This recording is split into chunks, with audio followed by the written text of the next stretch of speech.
Welcome to the Book Nook podcast. Before we get started, if you're loving what you hear and want to explore today's book even more, you can find a purchase link right in the description below. Ready for another deep dive? Always. Great. Today we're getting into Sandra Brown's newest thriller, Blood Moon. I'm really interested to dig into this one. What is it about these kinds of stories that pull us in so completely? Right. It's like you get caught in the current. So Blood Moon takes us straight to coastal Louisiana, a place dripping with atmosphere, right? And there's this unsolved case, Chrissy Mellon. She vanished 3 years before the story starts. In this case, it just hangs over everything, especially for Detective John Bowie. Oh yeah, Bowie. This case isn't just some file on his desk. He's really living with the weight of it. Yeah. Totally. And not only that, his career is kind of on the line because of how he handled it. Plus, he's got his own struggles going on, like he's going through a divorce. Yeah. And he may or may not be hitting the bottle a little too hard. Yeah, a lot of baggage there. Then we have Beth Collins, this senior producer for Crisis Point, that true crime TV series. She arrives from New York City with a pretty intense theory. Oh, she does. She thinks Chrissy's case isn't like a one-off. She thinks it's connected to other missing girls, teenage girls, all gone missing on nights with a blood moon. Whoa. Okay, so you've got this local detective haunted by this case, and then you've got this outsider coming in with this big, scary theory. What a clash. Definitely. See, Crisis Point is doing an episode about the Mellon case. And Beth. She's on a mission to get Bowie to help her. Which is a tall order, because, he wants to bury this whole thing. Yeah, makes sense. But there's a catch, right? Huge catch. The next blood moon, it's just 4 days away. Tick-tock. Yikes. So the pressure's on. I mean, how are these two supposed to even find common ground, let alone solve anything with that deadline looming? Right. It's intense. So let's talk Bowie and Beth. Their relationship, it's strained, right? At least at first. Bowie wants to just forget this case ever happened, and Beth is all about digging it back up. How do they go from that to, well, Well, think about it. They're stuck together. They have a shared goal, finding the truth, whether Bowie likes it or not. That kind of intensity can create some unexpected connections. Right. Plus, a few reviews did mention this irresistible spark, and that this, their relationship turns romantic as they work together. So classic romantic suspense, right? Right. But not everyone loved Bowie. One review called him, get this, a blender version of every burnout cop trope. Wow. What do you think they meant by that? What are some of those tropes that we see all the time? Yeah, that's a pretty harsh take. Reviewers use that word trope a lot when they see something, a character, a plot point, whatever, that's been done a million times before. In this case, maybe they felt Bowie was just too predictable. Like he drinks too much, he doesn't play by the rules, he's got a dark past, all that. Yeah. And maybe the reviewer just felt like it wasn't done in a fresh way, But the same review said they actually liked Beth more. Yeah, but they thought it was weird that she was even attracted to Bowie. It's funny how different readers react, isn't it? But then another review said the romance was totally believable. So it really just depends on who's reading, I guess. Definitely subjective. For sure. Okay, let's shift gears a bit and talk about the title, Blood Moon. It's not just a cool name. It really weaves its way into the story, doesn't it? Absolutely. The blood moon, it's like a marker, It shows up again and again, connected to all the disappearances. Sandra Brown herself actually said that the title came to her first. Oh, really? Yeah. She said she was thinking about blood moons and how, across different cultures and throughout history, people have always associated them with something eerie, something unsettling.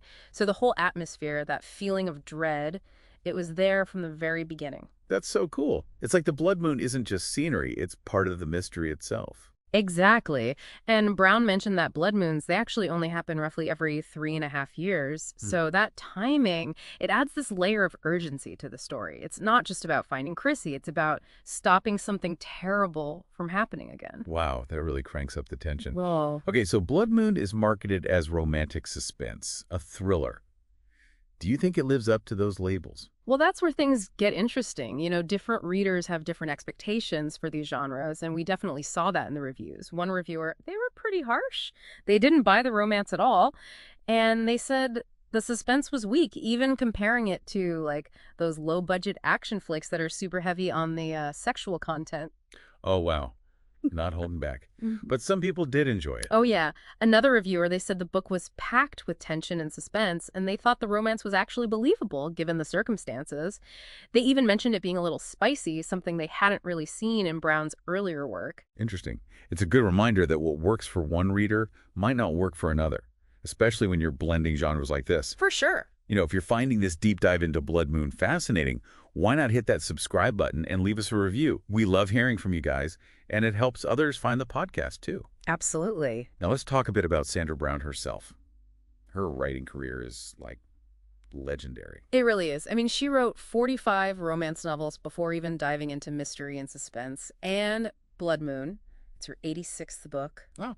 And her 77th New York Times bestseller. That's insane. Yeah. Clearly, she knows how to connect with readers. What did she say about her inspiration for Blood Moon? Well, she actually got the idea for Beth Collins, that TV producer, from her own experiences working with true crime shows, and she really emphasized that she wanted to write a story where the mystery was tied directly to the blood moon. Like that spooky image was her starting point. So it all circles back to that initial image, that feeling.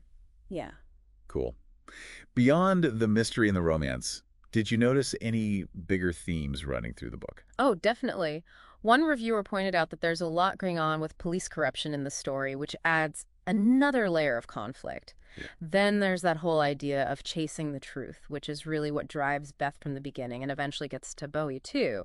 And for Bowie, it's also about dealing with his past mistakes and trying to find some kind of redemption. Right. Yeah. And all of that is happening with this ticking clock, that blood moon hanging over them. It creates this feeling of urgency throughout the whole book. Yeah, I could see that.